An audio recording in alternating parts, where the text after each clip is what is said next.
ठरलं तर मगचा आजचा प्रोमो. या प्रोमोमध्ये प्रिया अशी तोंडावर पडली आहे ना, तिनं ठरवलंच आहे की मी ना सगळ्यांकडून बोलून घेणार, प्लॅन फ्लॉप करणार, तोंडावर पडणार. तर चला आजचा प्रोमो काय आहे तो बघूया प्रेक्षकांनो.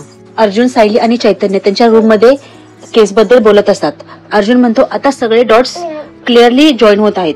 एस डिझाईनचं पेंडेंट म्हणजे साक्षी शिखरे, आणि जिने ते साक्षीला गिफ्ट केलं ती बाई कालिंदी महाडिक म्हणजे साक्षीची आई.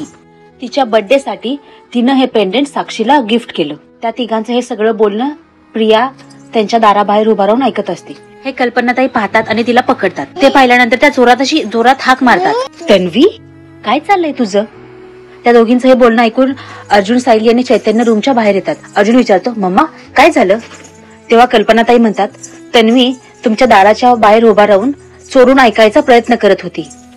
तेव्हा अर्जुन म्हणतो, कुत्र्याचं शेपूट वाकडं ते वाकडच असं मी म्हणालो असतो, पण त्यात कुत्र्याचा इन्सल्ट होईल ना. असा एक धमाकेदार प्रोमो आज दाखवलेला आहे. आता काय होतं, कल्पनाताई समोर प्रिया एक्सपोज तर झालेली आहे. आता परत कल्पनाताई आंधळा विश्वास ठेवतील का प्रियाला घरातून बाहेर काढतील? हे पाहण्यासाठी बघत राहा ठरलं तर मग, आणि आपल्या चॅनलला सबस्क्राईब नक्की करा. थँक्यू.